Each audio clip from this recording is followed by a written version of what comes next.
Hello welcome to कमेस्टल। कैसे हैं आप लोग? सो देखिए, आईटी एग्जाम के एग्जाम खत्म होने के बाद यूजुअली एक जो सवाल माइंड में आता है वो ये है कि अब क्या करें। काफ़ी स्टूडेंट्स अब इस चीज़ से परेशान है कि सर अगला हमारा जो स्टेप होना चाहिए वो क्या होना चाहिए, कैसे प्रिपरेशन करें। जैसे जैसे वक्त बीतता जा रहा है एंजाइटी अंदर बढ़ती जा रही है। तो इस पर्टिकुलर वीडियो में मैं आपको कुछ हेल्प करूँगा ये बताने के लिए कि एग्जाम के बाद आपके पास और क्या क्या ऑप्शन हैं, आप क्या क्या कर सकते हो, कैसे प्रिपेयर कर सकते हो और अपने आने वाले टाइम को आप किस तरीके से प्लान करके स्ट्रक्चर करके पढ़ सकते हो। इस पर्टिकुलर वीडियो में हम बात करेंगे कॉम्पिटिटिव एग्जाम के बारे में जिसका नाम है CUET। पोस्ट ग्रेजुएशन का जो एक एग्जाम होता है, सेंट्रल यूनिवर्सिटी का जो एंट्रेंस टेस्ट है, उसके बारे में बात करेंगे। चलिए स्टार्ट करते हैं। ये समझने की कोशिश करते हैं कि हमारे पास आने वाले इस एक साल में या आने वाले 2 साल में हमारे पास क्या क्या और ऑप्शन अवेलेबल है। आप लोगों ने फरवरी के मंथ में जैम का एग्जाम दिया, मार्च अप्रैल में, ये 3 महीने हैं जो आपके पास अब बचे हुए हैं। इन 3 महीनों में आप आराम से प्रिपेयर कर सकते हो CUET एग्जाम के बारे में। देखिए, हिंदुस्तान में हमारे पास 3 लेवल के इंस्टीट्यूट्स होते हैं। सबसे पहले हम जिनको टॉप इंस्टीट्यूट्स कहते हैं, जिसमें आपके पास आती हैं IIT, जिसमें आपके पास आ जाती हैं NIT, जिसमें आपके पास आ जाती हैं आइसर। इन इंस्टीट्यूट्स में अगर आपको एडमिशन चाहिए होता है तो आप जैम का एग्ज़ाम देते हो। अब जैम का एग्ज़ाम आपका अच्छा गया या बुरा गया, उस पर डिपेंड होगा कि आपको इसमें एडमिशन मिलेगा या इनमें एडमिशन नहीं मिलेगा। इसके बाद में मैं ऐसे नहीं कहूँगा ये टॉप इंस्टीट्यूट है, मैं रादर ये कहना ज़्यादा प्रेफर करूँगा कि ये प्रीमियर इंस्टीट्यूट्स होते हैं जिनको हाई प्रेफरेंस स्टूडेंट ज़्यादातर इनको प्रेफर करते हैं। सेकंड प्रेफरेंस लिस्ट में हमारे पास आते हैं जिनको कहा जाता है सेंट्रल यूनिवर्सिटीज़, जैसे तेजपुर यूनिवर्सिटी है, जैसे दिल्ली यूनिवर्सिटी हो जाती है, Haryana central university of Haryana है हमारे पास। ऐसे कुछ सेंट्रल यूनिवर्सिटीज़ होती हैं जो सेकंड लिस्ट में आती हैं। अगर आपको इन इंस्टीट्यूट्स में एडमिशन चाहिए सेंट्रल यूनिवर्सिटीज़ में, तो आपको एक एग्ज़ाम देना पड़ता है जिसको कहा जाता है CUET। इससे पहले बनारस हिंदू यूनिवर्सिटी का और दिल्ली यूनिवर्सिटी का अपना अलग अलग से एग्जाम होता था। BHU अपना अलग से एग्जाम कंडक्ट करता था, दिल्ली यूनिवर्सिटी अपना अलग से एग्जाम कंडक्ट करता था मास्टर्स के लिए। लेकिन NTA ने, नेशनल टेस्टिंग एजेंसी ने, रिसेंटली ये अनाउंस किया है कि अब जितने भी कॉम्पिटिटिव एग्जाम्स होंगे जो अलग अलग होते थे सेंट्रल यूनिवर्सिटी के, वो अब एक ही होगा जिसको उन्होंने नाम दे दिया CUET। ये CUET का जो एग्जाम होता है ये 2 तरीके का होता है। एक होता है जिसको अंडर ग्रेजुएशन UG कहा जाता है और अंडर ग्रेजुएट प्रोग्राम, एक जिसको कहा जाता है PG पोस्ट ग्रेजुएट प्रोग्राम। यानी जो बच्चे 12th स्टैंडर्ड में हैं और अगर वो सेंट्रल यूनिवर्सिटीज़ में जाके BSc करना चाहते हैं तो वो UG का एग्ज़ाम देंगे, CUET का UG एग्ज़ाम देंगे। और जो बच्चे BSc कर रहे हैं अगर वो सेंट्रल यूनिवर्सिटीज़ में जाके मास्टर्स करना चाहते हैं, पोस्ट ग्रेजुएशन करना चाहते हैं, तो वो CUET का PG का एग्ज़ाम देंगे।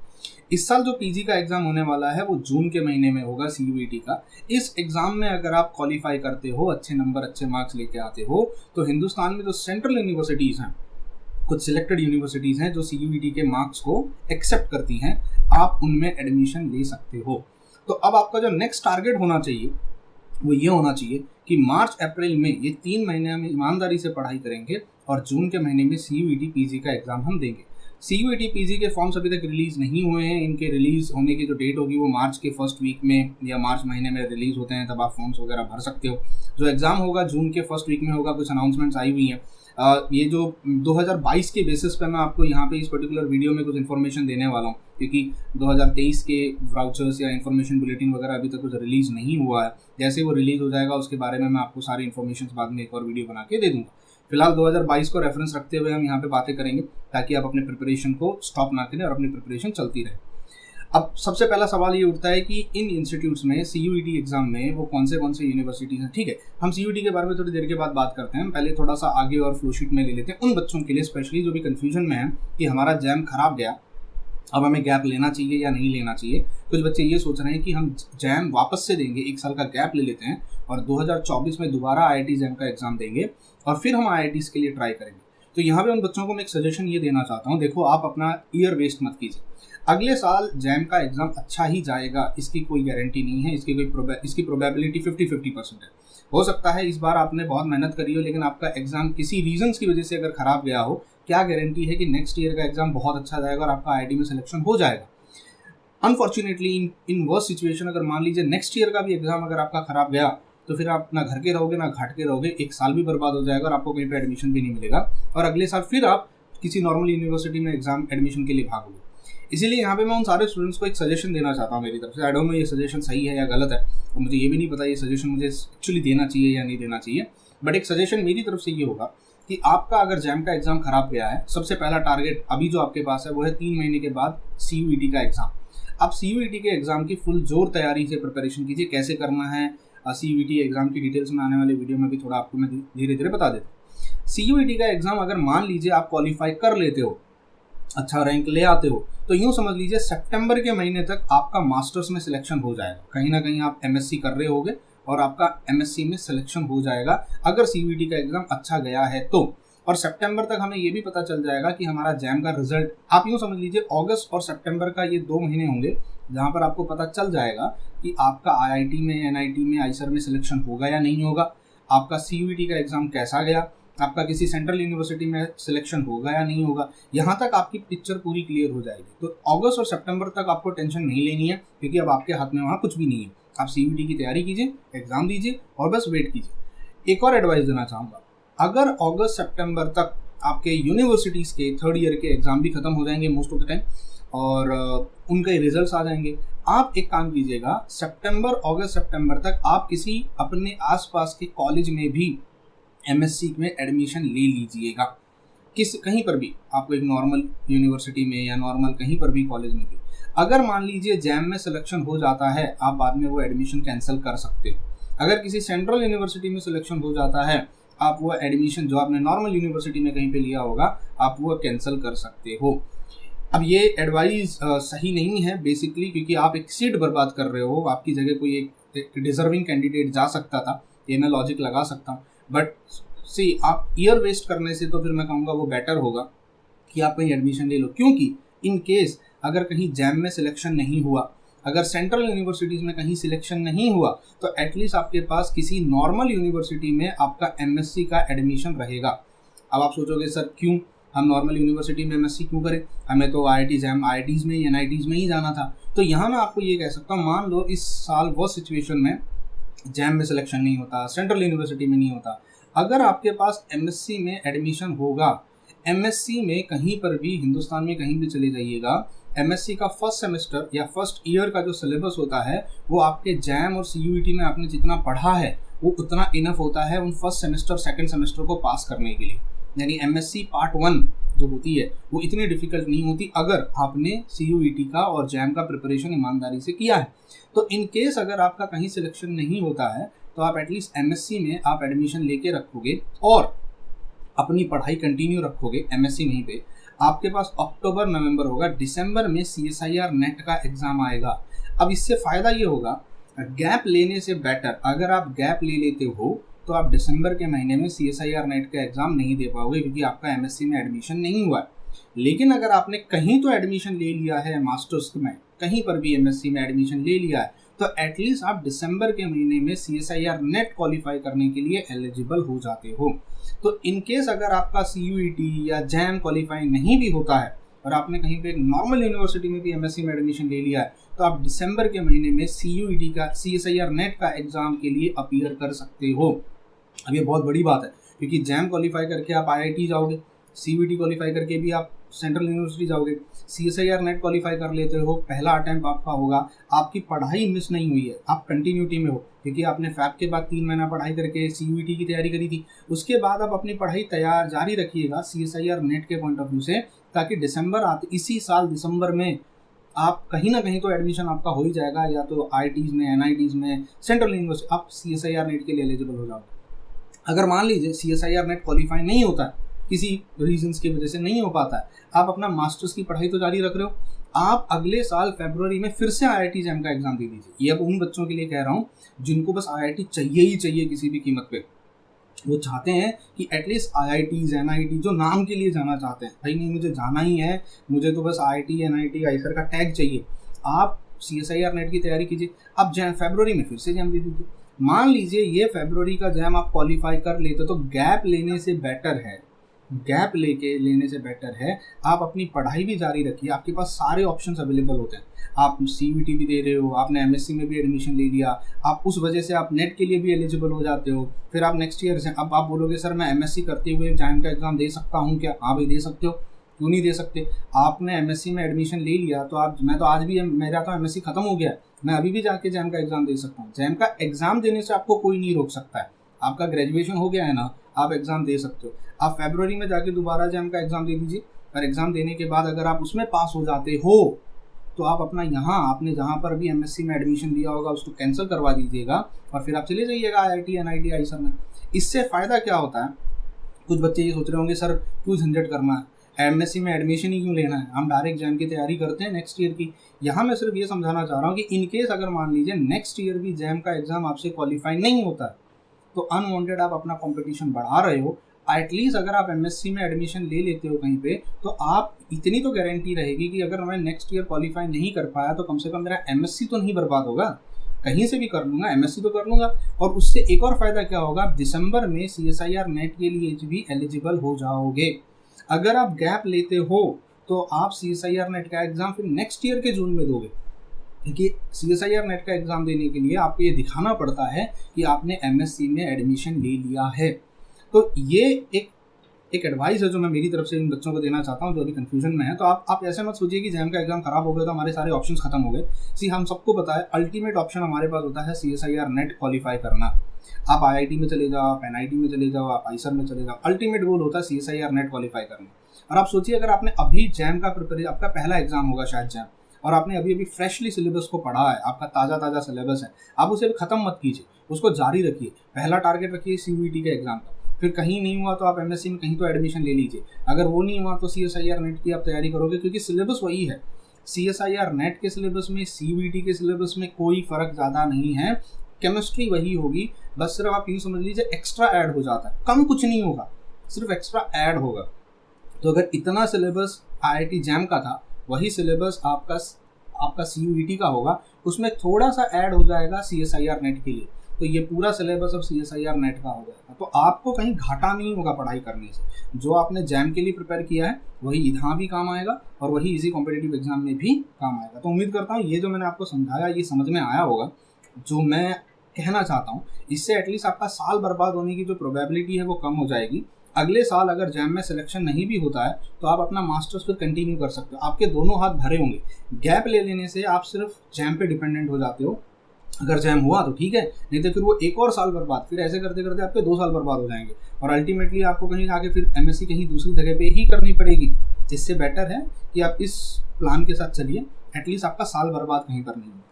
अब आते हैं सीयूईटी के बारे में कि सीयूईटी क्या है और इसको हम कैसे प्रिपेयर कर सकते हैं। सीयूईटी लास्ट ईयर जब हुआ था 2022 में, तो उसमें बहुत सारे यूनिवर्सिटीज़ हैं, सेंट्रल यूनिवर्सिटीज़ जिन्होंने पार्टिसिपेशन किया था। यानी ये वो यूनिवर्सिटीज़ हैं जो सीयूईटी के मार्क्स के बेसिस पर बच्चों को पोस्ट ग्रेजुएशन के लिए एडमिशन दे रहे थे। अब इसकी लंबी चौड़ी लिस्ट है, ये लिस्ट मैंने लगा दी है, ये लास्ट ईयर की लिस्ट है। 2023 में हो सकता है लिस्ट अपडेट हो जाए और न्यू यूनिवर्सिटीज़ ऐड हो जाएं। अब इसमें हमारे लिए जो मेन यूनिवर्सिटीज़ हैं जिनको हम मतलब जिसको कहते हैं ना फेमस यूनिवर्सिटी, उसमें आप देख सकते हो सेंट्रल यूनिवर्सिटी ऑफ हरियाणा जो कि काफ़ी फेमस है, बनारस हिंदू यूनिवर्सिटी जो आज से पहले अपना अलग से एक कॉम्पिटिटिव एग्जाम रखती थी, अब वो ख़त्म हो गया है। अब बीएचयू में अगर एडमिशन चाहिए तो सीयूईटी के थ्रू ही होगा। बहुत बच्चे मुझसे मैसेज करके कहते हैं बीएचयू का एग्जाम कब होगा, बीएचयू के फॉर्म कब निकलेंगे। अब आप इस चीज़ को याद रखना। दूसरा यहाँ पे मैं एक चीज़ बताना चाहूँगा, दिल्ली एक है हमारे पास तेजपुर यूनिवर्सिटी जो कि काफ़ी फेमस है। तेजपुर यूनिवर्सिटी में बहुत सारे बच्चे, ऐसा ड्रीम यूनिवर्सिटी होती है, one of the dream university होती है। उसके बाद आप यहाँ देख लीजिए जवाहरलाल नेहरू यूनिवर्सिटी, इसमें भी। इसके अलावा अगर आप देखें तो दिल्ली यूनिवर्सिटी को भी यूनिवर्सिटी ऑफ दिल्ली यहाँ कहीं तो ये देख लीजिए अगर मेरे से मिस हो जा रही है तो दिल्ली यूनिवर्सिटी भी अच्छा ओके, तो इस लिस्ट में शायद ना हो, बट 2023 से दिल्ली यूनिवर्सिटी भी सीयूईटी के मार्क्स के बेसिस पर ही एडमिशन देने वाली है। और रिसेंटली दिल्ली यूनिवर्सिटी ने अपना एक नोटिस जाहिर किया था अपने वेबसाइट पे, जहां उन्होंने ये बताया था, इस लिस्ट में नाम नहीं है दिल्ली यूनिवर्सिटी का, बट आने वाली जो अपडेटेड लिस्ट होगी 2023 की उसमें उनका नाम होगा, जहाँ उन्होंने ये कहा है, ये मेंशन किया हुआ है कि हम अब से एमएससी के लिए जो एडमिशन करेंगे वो सीयूईटी के मार्क्स के बेसिस पर ही करेंगे। तो जो आप बीएचयू डीयू के एग्ज़ाम देते थे, अब से वो सारे एग्ज़ाम आपके अलग अलग एग्ज़ाम कैंसिल हो जाएंगे। अब आपको सिर्फ एक ही एग्ज़ाम देना होगा जिसको हम सीयूईटी का एग्ज़ाम कहते हैं, पोस्ट ग्रेजुएशन। इसीलिए अब सीयूईटी की वैल्यू बढ़ जाती है, आपको सीयूईटी का प्रिपरेशन करना है, ठीक है। अगला सवाल हमारे पास यहाँ आता है कि क्या डेट्स हैं। अभी ये जो डेट्स एंड डेडलाइंस मैं दे रहा हूँ ये मेरी तरफ से नहीं है, ना ही ये कुछ है, ये मैंने एक वेबसाइट से उठाए हुए हैं एंड ये टेंटेटिव डेट्स हैं। आपका जो फॉर्म एप्लीकेशन होगा वो मार्च के मिड में रिलीज़ होगा। लास्ट डेट जो होगी वो 3 मार्च के एंड तक आपको फॉर्म भरना है। और आपका जो एग्ज़ाम होगा, एडमिट कार्ड आपका मई में आएगा और जून 1 से लेकर 10 तक जून के महीने में आपका एग्जाम होगा और आपकी काउंसलिंग वगैरह जुलाई तक खत्म हो जाएगी। आप यूँ समझ लीजिए अगस्त सितंबर में आपको ये पता चल जाएगा कि आपका किस सेंट्रल यूनिवर्सिटी में एडमिशन होगा या नहीं होगा। अब एग्जाम के बारे में बात कर लेते हैं, केमिस्ट्री की हम बात करते हैं। तो 100 क्वेश्चन होंगे, 100 क्वेश्चन होंगे। 100 क्वेश्चन भी डिवाइडेड होंगे दो पार्ट में। 75 क्वेश्चन अलग से होंगे, 25 क्वेश्चन अलग से होंगे। 75 क्वेश्चन जो होंगे वो केमिस्ट्री बेसिस पे होंगे, जिसको हम सब्जेक्ट नॉलेज कहते हैं, केमिस्ट्री के क्वेश्चन होंगे। और 25 क्वेश्चन जो होंगे वो जनरल एप्टीट्यूड के क्वेश्चन होंगे। अब ये लास्ट ईयर का पेपर फॉर्मेट है, मैं बता दूं फिर से, ये 2022 का पेपर फॉर्मेट है। हो सकता है 2023 में ये पेपर फॉर्मेट चेंज हो जाए, ठीक है। तो ये मैं इसीलिए मैंने वीडियो के स्टार्टिंग में कहा था 2022 के बेसिस पर मैं सारी चीज़ें आप लोगों के साथ शेयर कर रहा हूँ। 23 का जब बुलेटिन आएगा तब मैं आपको उसका भी वीडियो बना के बता दूँगा। तो आप एटलीस्ट आप मेंटली प्रिपेयर रहोगे कि हमको 23-25 क्वेश्चन करने हैं जनरल एप्टीट्यूड के भी। अब जनरल एप्टीट्यूड में क्या क्या आता है? जनरल एप्टीट्यूड में जैसे टाइम रिलेटेड क्वेश्चन हो जाते हैं, तारीख से रिलेटेड क्वेश्चन हो जाते हैं, जनरल नॉलेज के क्वेश्चन हो जाते हैं, लॉजिकल रीजनिंग हो जाती है, जो आपने स्कॉलरशिप वगैरह के लिए कभी पढ़ाई करी होगी, उस टाइप के क्वेश्चन यहाँ पे आते हैं। हर क्वेश्चन 4 मार्क्स का होगा। इस हिसाब से अगर आप मल्टीप्लाई करें तो 400 मार्क्स का एग्जाम होता है, 400 मार्क्स का एग्जाम होता है। और इस 400 मार्क्स में मैं आपको एक बहुत बार बच्चे कहते हैं कि कितना मार्क्स लाएं तो एडमिशन हो जाएगा। तो जनरल कैटेगरी के बच्चों के लिए कह रहा हूँ, अगर आप 200 प्लस क्वेश्चन मार्क्स लेके आते हो, 200 प्लस, तो आपका यूँ समझ लीजिए कहीं ना कहीं एडमिशन होने की प्रोबेबिलिटी या चांसेस अच्छे खासे बढ़ जाते हैं।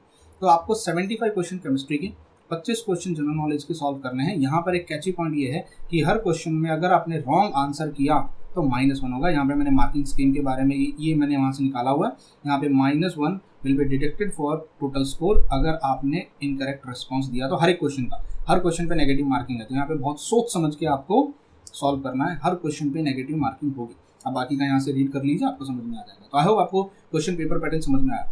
2 आवर्स का टाइम मिलेगा, 2 घंटे का टाइम मिलता है इन 100 क्वेश्चन में से सॉल्व करने के लिए। तो आपको बहुत ही फास्ट होना पड़ेगा और बहुत प्रिसाइज होना पड़ेगा कि हमें 100 के 100 क्वेश्चन नहीं सॉल्व करने हैं, हमें 100 में से कुछ लिमिटेड क्वेश्चन ही अपने सॉल्व करने हैं। इसके बारे में क्या टेक्निक्स होनी चाहिए वो मैं बाद में वीडियो बना दूंगा एग्जाम आने से पहले। फिलहाल आप अपनी प्रिपरेशन को स्टार्ट कर सकते हैं।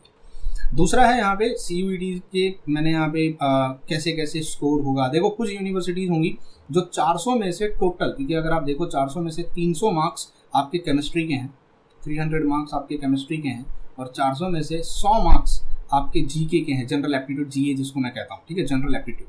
अब कुछ यूनिवर्सिटीज़ हो सकती हैं आपके टोटल स्कोर यानी 400 में से कितना मिला उसके बेसिस पे एडमिशन दें। हर यूनिवर्सिटी का अपना अपना रूल होगा।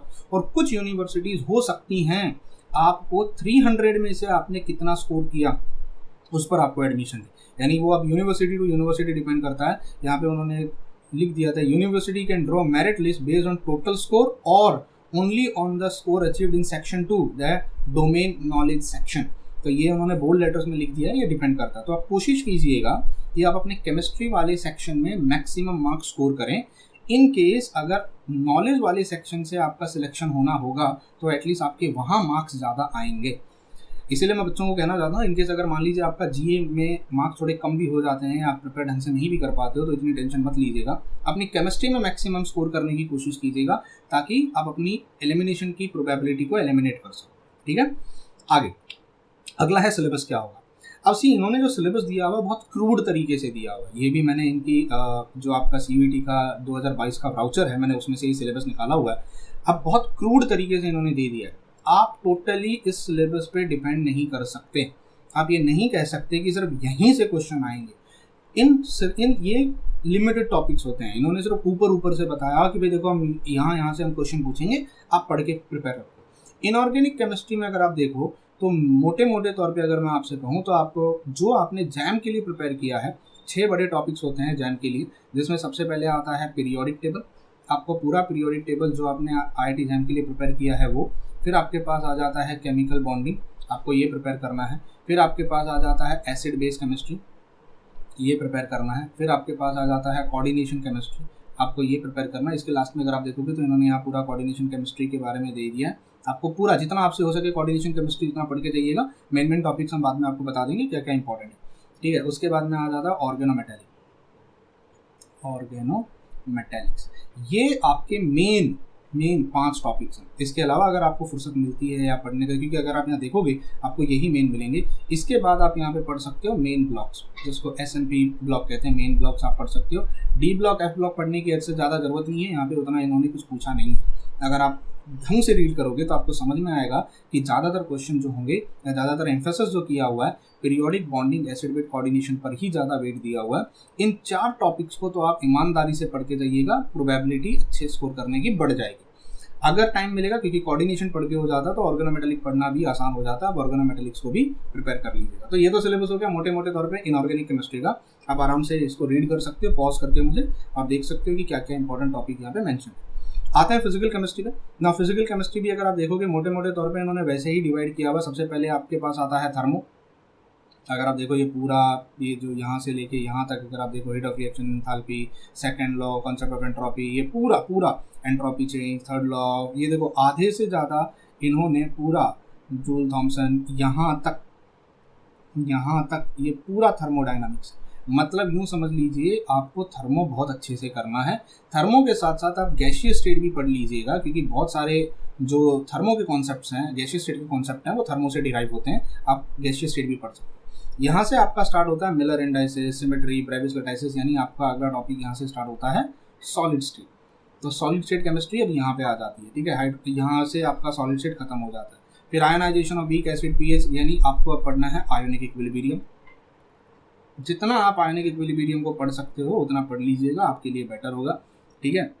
Buffer capacity. फिर देखो यहाँ से KTG, kinetic theory of gases, gaseous state and KTG को मैं एक ही मानता हूँ ऑलमोस्ट, क्योंकि जहाँ गैसियस खत्म होता है वहीं से केटीजी स्टार्ट हो जाता है, ठीक है। Maxwell distribution in molar velocity, okay, यहाँ पर आपका ये खत्म होता है। फिर आता है ऑर्डर एंड मॉलिक्यूलरिटी यानी काइनेटिक्स। आपके पास आता है kinetics and kinetics of complex reaction. बस इतना ही सिलेबस में दिया हुआ है। अब अगर आप यहाँ मुझसे ये कहोगे सर क्वांटम कहाँ है, सर एटॉमिक कहाँ पर है, सर सॉल्यूशंस एंड कॉलिगेटिव कहाँ पर है, फेज रूल कहाँ पर है, तो मैं फिर से आपसे कह रहा हूँ, आप ये मत सोचिएगा कि जितना यहाँ पर मेंशन किया हुआ है उतना ही हमें पढ़कर जाना है, या सिर्फ उतना पढ़ने से हम CUET को क्रैक कर लें, क्योंकि आपको भी पता है आपने इसके अलावा बहुत सारे टॉपिक्स हैं जो पढ़े हैं IIT एग्जाम के प्रिपरेशन में। आप लोगों ने फेज रूल भी पढ़ा है, आप लोगों ने इसके अलावा आप स्पेक्ट्रोस्कोपी भी पढ़ा है, फिजिकल केमिस्ट्री का स्पेक्ट्रोस्कोपी, तो वो सारे टॉपिक भी रिवाइज करके जाइएगा। ये मैं इसलिए कह रहा हूँ क्योंकि ऐसा ना हो जाए कि आप सिर्फ, कुछ बच्चों की आदत होती है कि वो उतना ही पढ़ते हैं जितना यहाँ पे दिया हुआ होता है, और बाद में फिर वो आगे कहते हैं सर एग्जाम खराब गया, मैं तो पूरा पढ़ के गया था। आप उतना नहीं पढ़ सकते जितना सिर्फ यहाँ पे दिया हुआ है। तो इसलिए मैं कह रहा हूँ जैम का अगर आपने ईमानदारी से प्रिपरेशन किया है तो ये सारे एग्जाम आपके अच्छे से निकल जाएंगे। ऑर्गेनिक केमिस्ट्री का सिलेबस देखो बहुत छोटा सा दिया हुआ है, जबकि ये इंटायर सिलेबस नहीं है, इसमें नेम रिएक्शंस को मेंशन नहीं किया गया। देखो होमोलिटिक एंड हेटेरोलिटिक फ्यूजन ये GOC में आ जाता है, curly arrow rules, formal charges, electrophile, nucleophile, nucleophilicity, basicity, type, shape and relative stability of carbocation, carbon, ये पूरा आपको आ जाता है GOC में। GOC समझ लो इसको पूरा, या इंटरमीडिएट्स के बारे में हम पढ़ते हैं रेडिकल्स एंड कार्बन्स के अलावा। Introduction of type of organic reactions and there mechanism, अब सिर्फ टाइप्स लिख के भेज दिया है उन्होंने। टाइप्स में भी मेंशन किया है एडिशन, एलिमिनेशन, सब्स्टिट्यूशन, बस। अब एडिशन में कितने कितने टाइप्स के रिएक्शंस है वो आप पढ़ लीजिए। एलिमिनेशन में आपने जैम के लिए प्रिपेयर किया होगा, सब्स्टिट्यूशन रिएक्शन आपने किया होगा, तो ये इन्होंने यहाँ मेंशन कर दिया। Future projection, Newman sawhorse projection formula, and interconversion, geometrical isomerism, cis trans and cis anti, ये पूरा आप देखिए, ये पूरा ये GOC है, general organic chemistry. Optical isomerism, optical activity, specific rotation, chirality, symmetry, energy, ये आप ये समझ लीजिए स्टीरियो केमिस्ट्री है। मॉलिक्यूल विद 2 और more chiral centres, diastereomers, meso, resin, mix solution, ये अभी नेम रिएक्शन कहाँ पर है, यहाँ पे रिएक्शन मैकेनिज्म के बारे में इन्होंने ज़्यादा, रिएक्शन मैकेनिज्म सिर्फ यहाँ पे इन्होंने छोड़ दिया है, एंड देयर मैकेनिज्म, बस। कुछ मेंशन नहीं किया है कि कौन सा नेम रिएक्शन पढ़ना है, कौन सा नहीं पढ़ना है। इस केस में आपने जो IIT जैम के लिए पढ़ा है वही आप पढ़ के चले जाइएगा, मोर देन इनफ हो जाएगा, उससे ज़्यादा आपको ज़्यादा स्ट्रेस आउट होने की ज़रूरत नहीं है। आई होप आपको सिलेबस समझ में आया होगा कि क्या प्रिपेयर करना है, क्लियरिटी मिल गई। इसके बाद हम आते हैं, अगला हमारा टॉपिक है बुक्स क्या रेफर करें। सबसे पहले तो मैं कहूँगा जो भी आपने जैम के लिए प्रिपेयर किया होगा आप उसी पढ़ाई को कंटिन्यू कीजिए।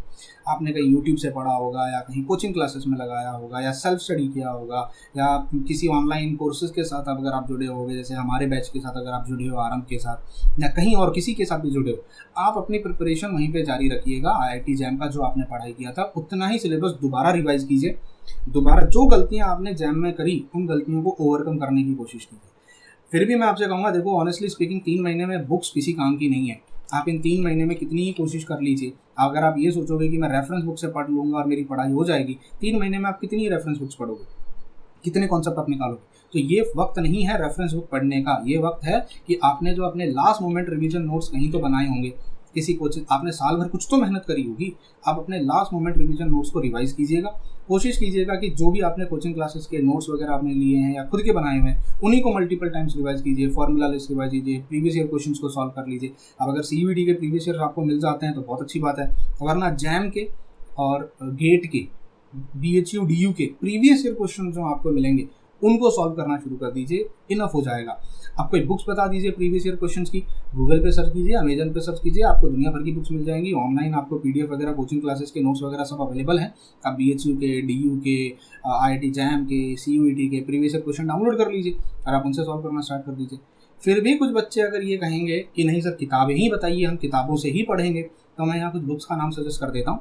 पूरी शर्मा पठानी आप रेफ़र कर सकते हो फिजिकल के लिए, माया शंकर शर्मा की एक बुक आती है ऑर्गेनिक में, और क्लेडन में, ये 2 बुक सजेस्ट कर रहा हूँ, आप इनको रेफ़र कर सकते हो ऑर्गेनिक के लिए।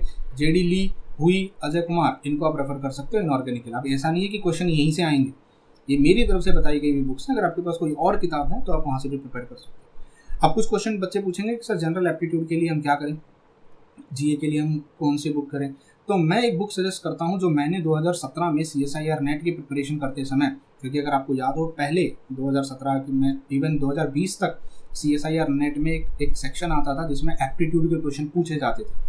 तो हमने उस समय 2017 में जब मैं MSc कर रहा था, हमने एक बुक रेफ़र करी थी क्रिस्टी वर्गिस की, आपको अमेजन से मिल जाएगी। अब मुझे स्पेलिंग याद नहीं है, प्लीज़ सॉरी अगर मैं कुछ गलत लिख रहा हूँ तो यहाँ पे। क्रिस्टी वर्गिस की एक बुक आती है जनरल एप्टीट्यूड की, आप उस बुक को मंगवा सकते हो, या अगर उसका PDF वगैरह कहीं मिल जाता है, या आप अमेजन से मंगवा सकते हो। अगर आपको कहीं जेरोक्स की दुकान, कहीं पर भी आप इंतजाम कर लीजिएगा।